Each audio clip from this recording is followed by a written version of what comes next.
KUAM News Hotspot is brought to you by Pacific Points, Do More, Get More, and Calvo Enterprises, Inc. The menu, brought to you by King's Restaurant, always open, always local, and Ruby Tuesday Guam, home of the Fresh Garden Bar.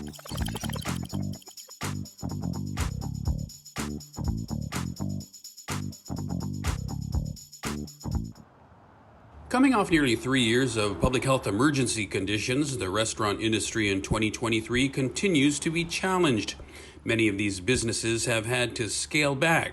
Some have had to close up shop altogether, perhaps more than 24 in the last couple of years. Industry insiders say while times are hard, they're still hopeful of a turnaround later this year. In the meantime, with many restaurants far from full recovery and federal financial help, such as the Restaurant Revitalization Fund, dried up, the Guam Hotel and Restaurant Association has been exploring other ways to help these businesses stay afloat. GHRA President Mary Rhodes says they're talking with the Guam Economic Development Authority about renewed local financial help, such as the Local Employment Assistance Program, to subsidize businesses that keep workers on the job. In the end, though, the key to the health of the local restaurant industry is bringing back the tourists who will provide the additional spending and scale that most need to succeed.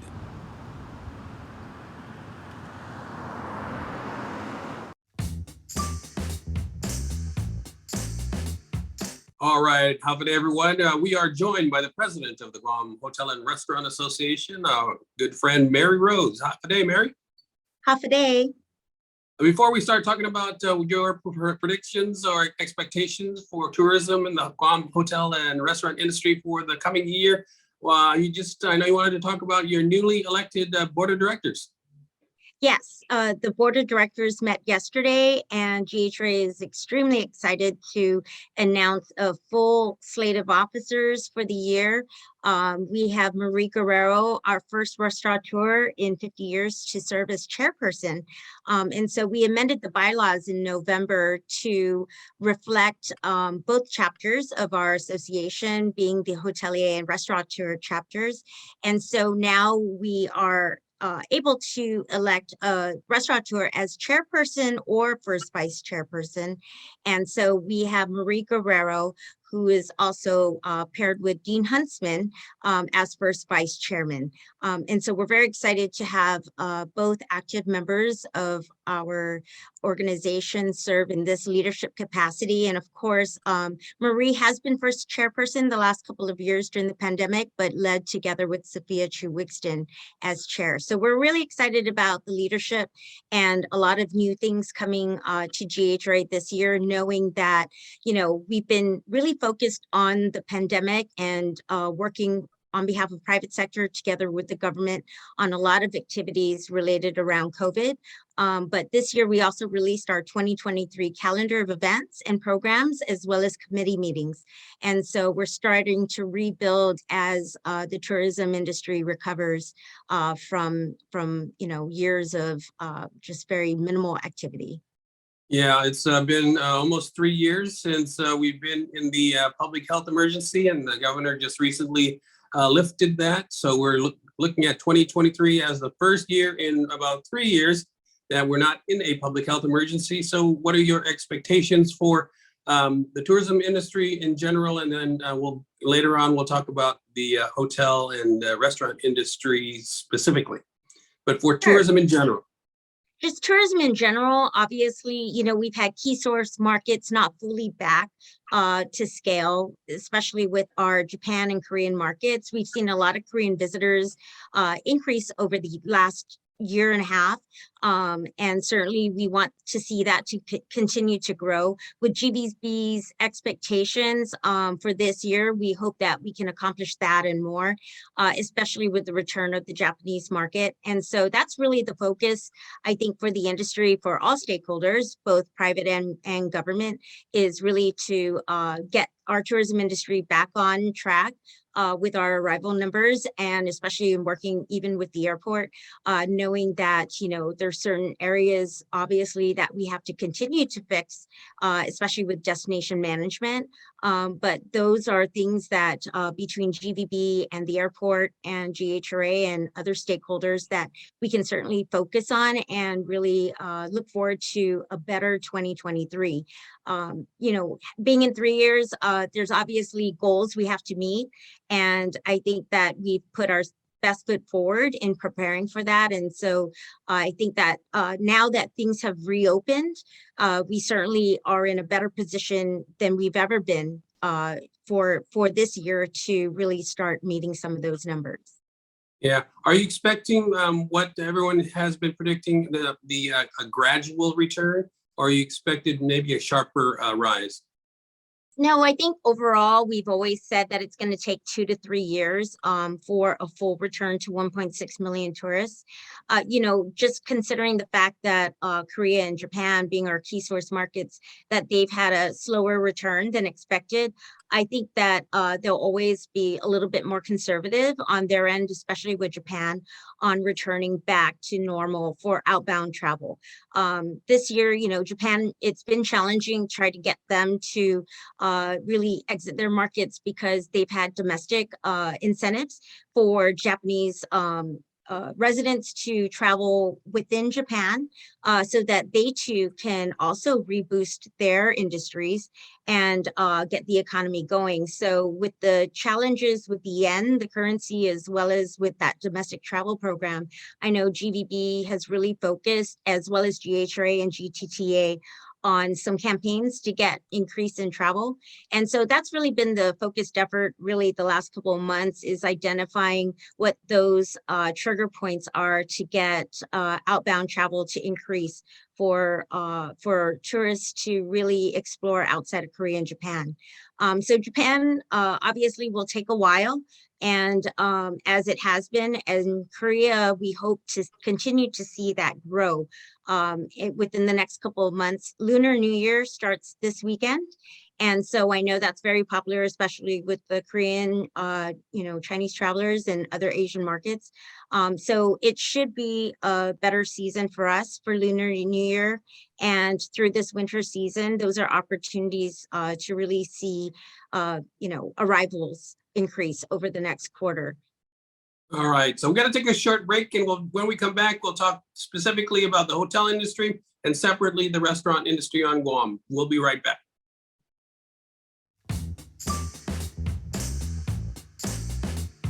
All right, and we're back with GHRA President Mary Rhodes. Mary, let's talk about the hotel industry first. Where are we at in terms of recovery?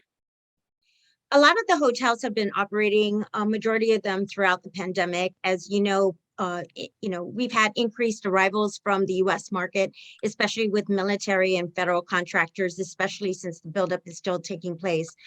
So they've continued to maintain operations, although at much slimmer, levels. It's just we're still waiting for the return of the leisure market to really get back to pre-pandemic levels. But in the meantime, we've continued to see growth in certain sectors. And so that's been great for us. But there are still a lot of businesses that haven't fully scaled up as far as number of employees. And a lot of businesses have been hiring, especially in the tourism sector, preparing for the reopening of tourism. So a lot of businesses are currently hiring, and that's been the real challenge, is the unemployment number. Although it has improved, we continue to look for opportunities to get more people back into work and really address some of the issues. So GHRA, really the last 6 months, we've been offering through a grant that we have with GHRA to offer free health certificate classes with public health and all the other government certificates you need with ABC license, your pesticides training, just everything everybody needs to get back to work or to start a new career in the tourism industry. So that's been our real focus. And so within the hotels, just increased activities through the next quarter. Of course, the holidays and just ending the holidays and into other upcoming key milestones, that has always kept the hotels very busy. But just I think that the hotels and the restaurants both, there's opportunities for growth in all those areas as we continue to welcome our visitors back to Guam. And certainly the residential and military markets have kept us at bay with regards to just increased activity to keep the economy going here on Guam. The hotel industry was one of the largest employers, pre-pandemic. Obviously, when the pandemic hit, then operations had to be scaled down. So where did all those employees go, and why are you finding it difficult to get them back? Just total population has gone down, right? We used to be 170, 180. Just people have left the island for careers elsewhere outside of Guam. And then also, we've had a little bit of losses due to the construction trades, knowing that market has really grown over the last couple of years with the buildup. And so, especially in the medical field, through the pandemic, there were a lot of opportunities for people to train and certify in programs within the medical field, and the allied health. So I know that those areas have really grown, especially in employment and labor.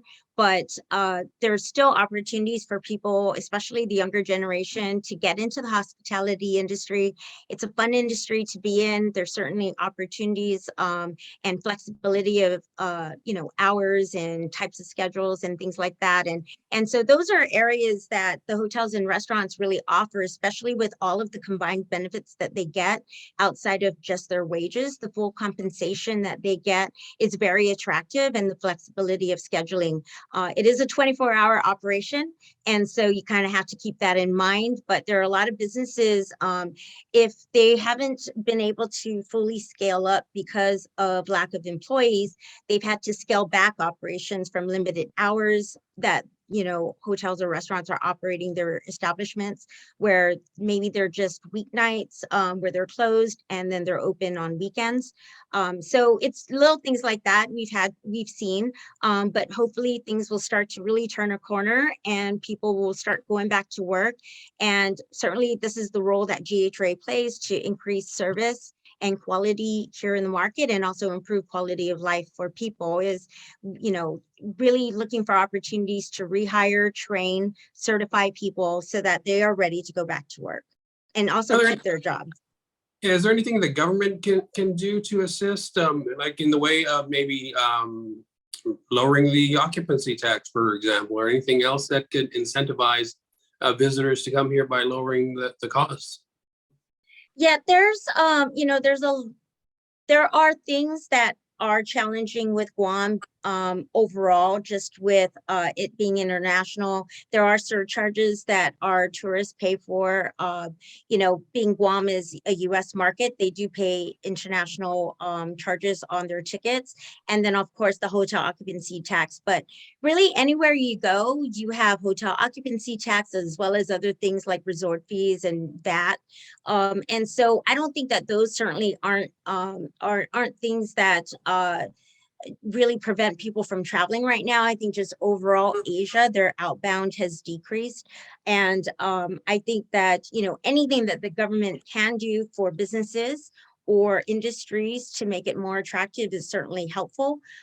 We've looked at a lot of really productive conversations with the government, and that's where we came up with grant programs, right, to make it easier for employees to get back to work, but also with GVB coming up with campaigns for tourists to return to Guam, and GHRA working even on some other stuff. So I think that just within Asia, we have a lot of competitors within Southeast Asia, and Guam overall is pretty competitive already. And so when you compare us to Hawaii, I think just last week, Guam actually did really well with one certain travel agent with travelers from a key source market, where Guam was listed higher than Hawaii. But we're also half the cost, right? And less than half the time. So Guam has a lot of benefits still for, I think, our Asian travelers, and the promotion of Guam and what we can do to continue to be that value-added destination. I think that those are things that we need to really focus on to be top of mind with our visitors. All right, we got to take another break, and then we'll be right back with GHRA President Mary Rhodes. Don't go anywhere.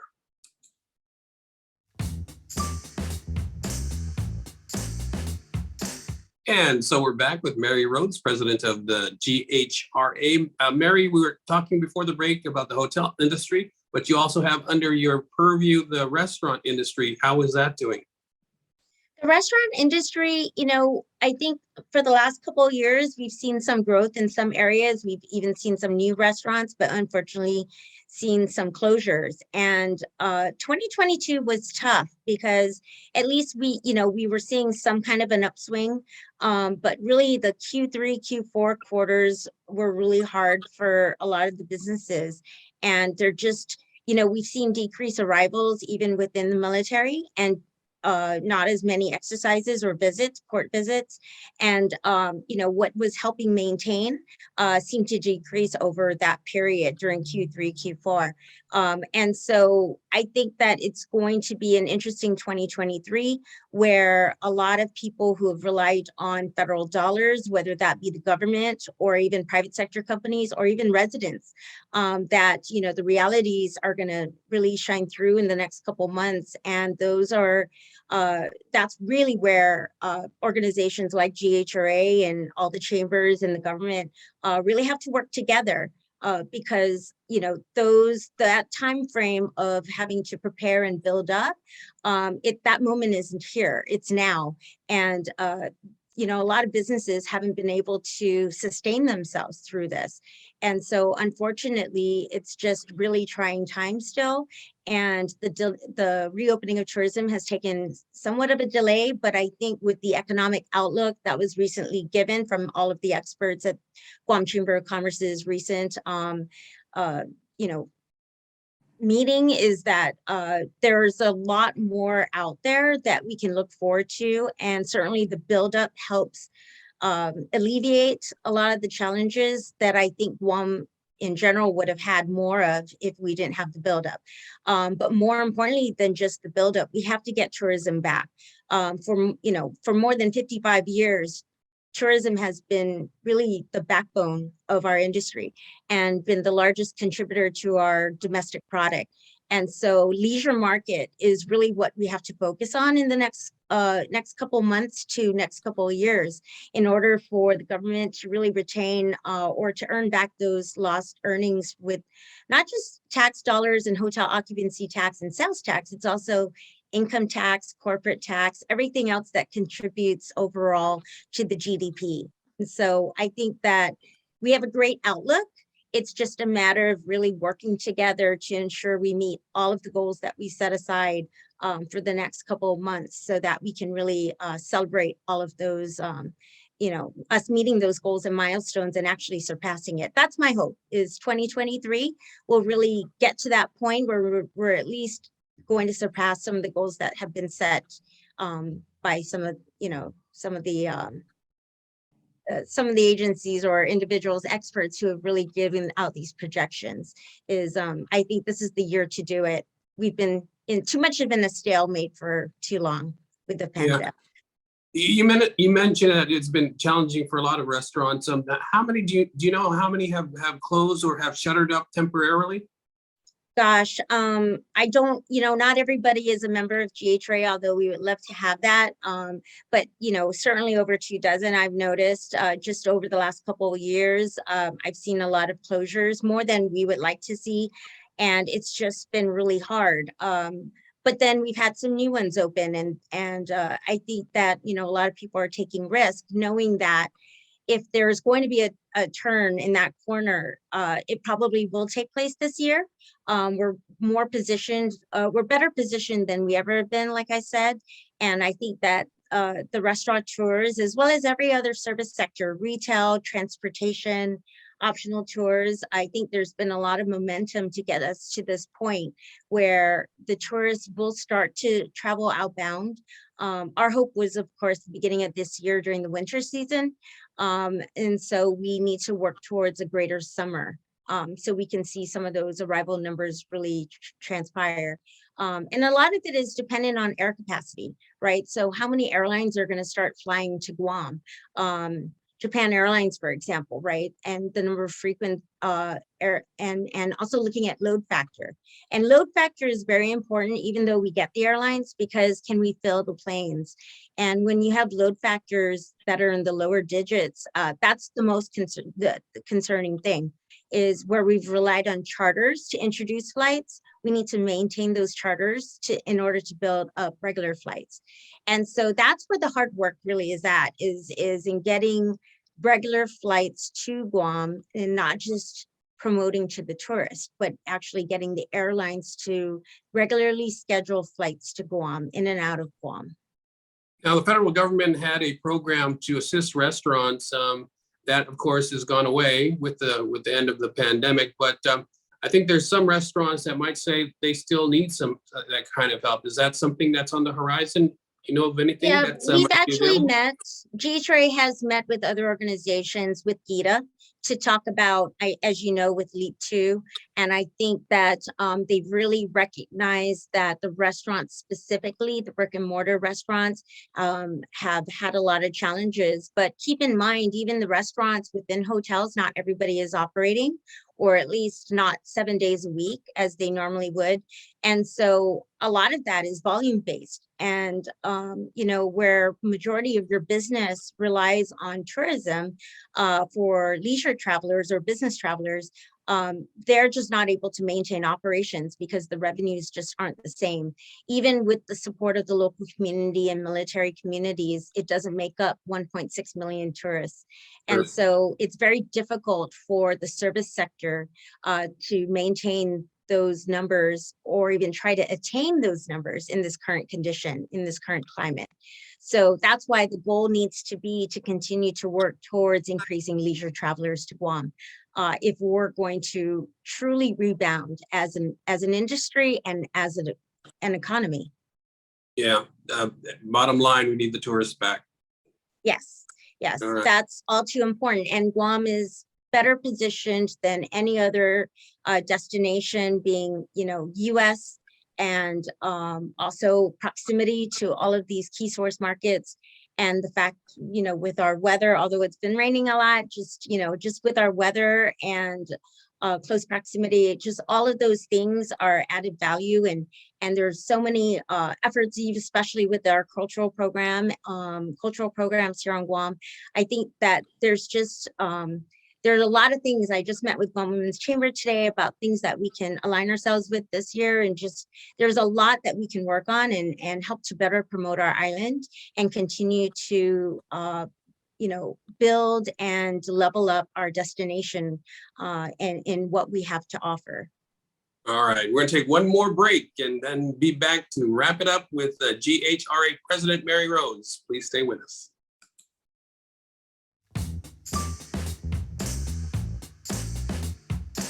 All right, Mary, we're back. And so I wanted to ask you a little bit about your thoughts on this turmoil that has been plaguing the Guam Visitors Bureau, which is, you know, a group that you work closely with. Any thoughts on that? Apparently, it's a fight over the leadership. Yeah, you know, the Guam Visitors Bureau, as much as they are an agency within the government, it does have a membership side to it. And that is really inclusive of the private sector, industry stakeholders. And you have to remember how tourism was built. It was really inclusive, both, you know, of private sector together with government. And I really hope that we can continue to work together as industry to improve not just the Visitors Bureau, but also work together to continue to improving the market and our island, and continue to work with our residents and our mayors to offer, you know, a better destination overall. But the situation at GVB is something that, you know, the government needs to continue to work towards. And I know it's been more insular, more internal with regards to management and the board. And they've made some headway with regards to looking at their bylaws, and they've had 2 membership meetings to date to really look at that, but they didn't even have, I guess, quorum to have an election recently. And so all of that information is on their website. And it has been an internal issue, but it, even with the governor and the lieutenant governor, maybe just looking more into this, or even with the new legislature having an oversight of what's going on, a lot of times with agencies who have boards, I think that type of, the more insular you become, the more difficult it gets, I think, to really look at the challenges, especially when it's made up together with private sector. And so sometimes between the executive and legislative branches, having those checks and balances is really important.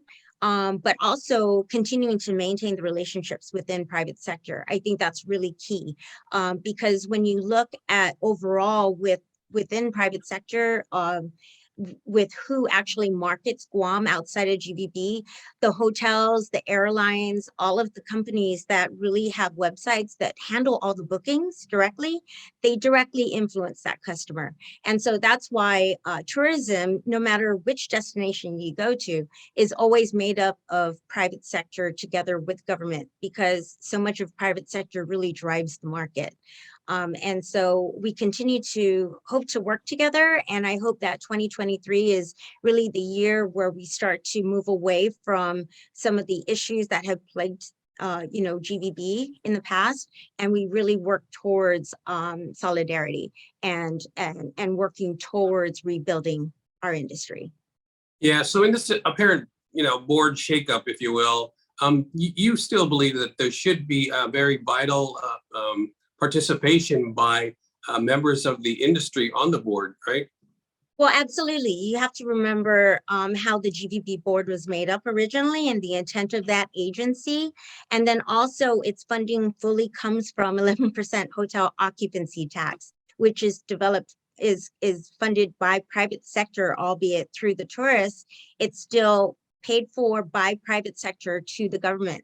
And so when those tax dollars are specifically used for and intended for the marketing of Guam and the management of the destination, private sector is always going to want to be included and have a voice with regards to how that money is spent, especially when they too are marketing Guam as a destination and responsible for bringing tourists into the island. And so really, truly, it is a partnership, public and private sector working together. And so I truly hope that won't go away, and they don't run it just as a government agency. In some markets around us, including Hawaii, it actually has gone the other way, where it becomes really privatized because it's driven so much by the private market, private sector. So there's always ways to reform, the travel, the travel agent, or I'm sorry, the bureau. Certain markets have dealt with it, whether it's Palau or Hawaii or even Saipan, but there's always ways to handle it. And I'm just hoping that between the executive, the legislative branch, and the agency itself, together with private sector, that we can find that middle ground. And, I think in one of their meetings, they talked about even the enabling legislation. So if you look at other examples of this, GHRA is a great example. I think the attorney even talked about KGTF being a great example of how enabling legislation has a lot more controls in it, together with a board. And so all of those are great possibilities. It's just a matter of getting them to happen, right? And working together. Okay, real quickly now, you're expecting some good things for the tourism industry in 2023?